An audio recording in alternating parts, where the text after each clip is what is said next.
નમસ્કાર, આપ જોઈ રહ્યા છો નેશન પ્લસ ન્યૂઝ. હું છું આપની સાથે હિરલ પંડ્યા. ગુજરાતમાં વધુ એક નિર્માણાધીન બ્રિજ ધરાશયી થવાની ચોંકાવનારી ઘટના સામે આવી છે. આણંદ જિલ્લાના અડાસ ગામે નિર્માણાધીન ઓવરબ્રિજનો એક મોટો હિસ્સો કડાકાભેર તૂટી પડ્યો હતો. આણંદના અડાસ ગામે છેલ્લા કેટલાક સમયથી રેલવે ઓવરબ્રિજનું નિર્માણ કાર્ય ચાલી રહ્યું છે. ગત શનિવારના રોજ જ્યારે બ્રિજ પર કામગીરી ચાલી રહી હતી તે દરમિયાન અચાનક જ બે પિલર વચ્ચેનો મુખ્ય ગર્ડર હિસ્સો કડડભૂસ થઈને નીચે ખાબક્યો હતો. બ્રિજનો આટલો વિશાળ હિસ્સો ધરાશયી થવા છતાં કુદરતી કરિશ્મા કહો કે સદનસીબ, ઘટના સમયે તેની નીચે કોઈ મજૂર કામ કરી રહ્યો ન હતો કે ન તો ત્યાંથી કોઈ સામાન્ય નાગરિક પસાર થઈ રહ્યો હતો, જેના કારણે કોઈ નાની મોટી ઈજા કે જાનહાનિ થઈ નથી અને એક બહુ મોટી હોનારત થતા ટળી ગઈ છે. બ્રિજ ધરાશયી થવાની વિગતો મળતા જ જિલ્લા પ્રશાસન હરકતમાં આવ્યું હતું. સ્થાનિક પ્રાંત અધિકારી અને પોલીસની ટીમે ઘટના સ્થળે પહોંચીને બ્રિજને કોર્ડન કર્યો હતો. અકસ્માત બાદ સ્થાનિક લોકોમાં તંત્ર અને કોન્ટ્રાક્ટરની કામગીરી સામે રોષ ભભૂકી ઉઠ્યો હતો.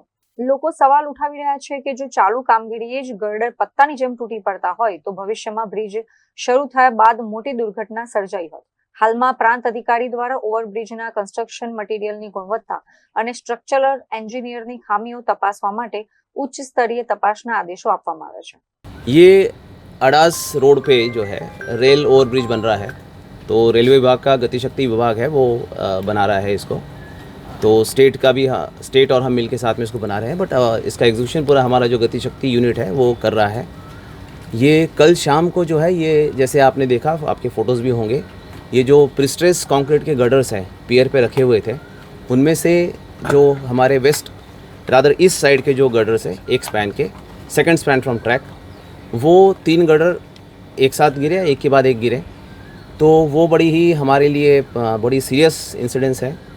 बड़ी अच्छी बात है कि ये ट्रैक से दूर था, इसलिए ट्रैक सेफ था. और जो रोड डाइवर्जन है वो यहाँ से काफ़ी दूर है, इसलिए किसी पैसेंजर की या फिर किसी मोटर व्हीकल वाले की या किसी स्टाफ की या वर्कर की इस दुर्घटना में कोई हानि नहीं हुई, कोई इंजरी नहीं हुई. पर ये बहुत ही सीरियस इंसिडेंस है. इस इंसिडेंस को रेल मंत्रालय ने और मुख्यालय ने, डिवीज़न ने बहुत सीरियसली लिया है. इसके ऊपर जैसे आप जानते हैं, शाम को रात को भी हम लोग आए थे. तभी पहले तो सेफ्टी देखते हैं कि कैसे सुरक्षित साइट सुरक्षित हो जाए ताकि फिर कुछ ना हो.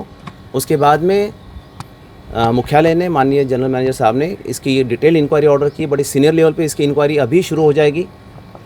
एज ए DRM मैं पूर्व देखने आया हूँ, क्योंकि मुझे फीडबैक देना है रेल मंत्रालय माननीय सब अधिकारियों को, GM साहब को.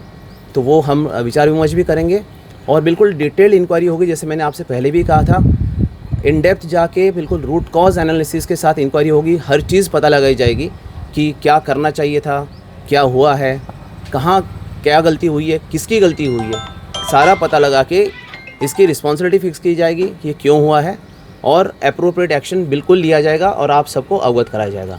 साथ ही महत्वपूर्ण ये है कि इस विषय से हमारी RNB विभाग से भी बात हो रही है कि ये देखें, क्योंकि काफ़ी जगह इस टाइप के अप्रोच बन रहे हैं, तो मेथोडोलॉजी जो कार्य कर रहे हैं इसको किस तरीके से किया जाए कि बिल्कुल सिक्योर्ड हो, कि 100% सिक्योरिटी हो, कि कहीं पे ये इंसिडेंट दोबारा नहीं होना चाहिए.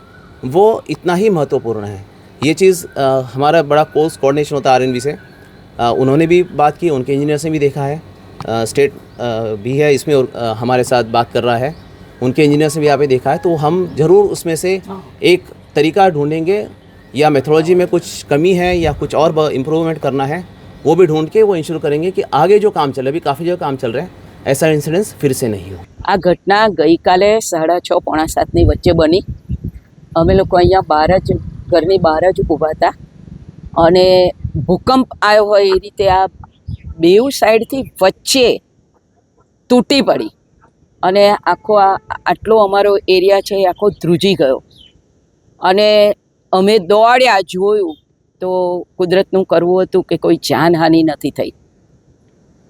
પણ આ જે એજન્સી છે એ એજન્સીનું કામ અમને એટલું બધું ખરાબ લાગ્યું કે આજે એવી મોટી દુર્ઘટના જાનહાનિની થતાં રહી ગઈ. અને હજી આ નવું કામ ચાલુ છે અને આ રીતે આખી ગડરો પડી જવી એ આપણને શંકા દર્શાવે કે આ કામ જે થઈ રહ્યું છે એની અંદર કોઈ ગેરરીતિ હોય અથવા તો માલ સામાન બરાબર વપરાયો ના હોય અને કામની ગુણવત્તા બરાબર ના હોય, જેના કારણે આ આટલો મોટો હાદસો બન્યો. અને જ્યાં નવું કામ થઈ રહ્યું હોય અને આવો હાદસો બને એ એજન્સી માટે પણ ખૂબ લાંછન બાબત છે કે પબ્લિકનું કામ, પબ્લિકની સેવાનું કામ જ્યારે આવું થઈ રહ્યું હોય ત્યાં ખૂબ ઝીણવટભર્યું કામ થવું જ જોઈએ. અને ન થાય તો મેં ઉપર સુધી અમારી સરકારને જણાવ્યું છે અને એના પગલાં તાત્કાલિક શરૂ થઈ ગયા છે. અને આ એજન્સીને અમે જવાબ આપીને રહીશું. અમારો ગામ ખૂબ આક્રોશમાં છે અત્યારે અને એજન્સીવાળાને કહે છે કે ભાઈ તમારું કામ બંધ કરો અને અમારે આનો જવાબ જોઈએ છે. એટલે ગામ પણ આક્રોશમાં છે અને અમે પણ. એટલે આ કામ કેવી રીતે સારામાં સારું થાય એની જોગવાઈ કરવા અમારી સરકાર આજે તત્પર છે. અને ફરી આવું ભવિષ્યમાં ક્યાંય ન બને ગુજરાતમાં એની પણ આજે તકેદારી અમારી સરકાર લઈ રહી છે. કેમેરામેન દિનેશ પટેલ સાથે Hiren Shah, nation plus news, Anand. સમાચારોના સતત અપડેટ મેળવવા માટે અમારી નેશન પ્લસ ન્યૂઝની યુટ્યુબ ચેનલને સબસ્ક્રાઇબ કરો, બેલ આઇકન દબાવો અને જોડાયેલા રહો ફેસબુક, ઇન્સ્ટાગ્રામ અને ટ્વિટર પર.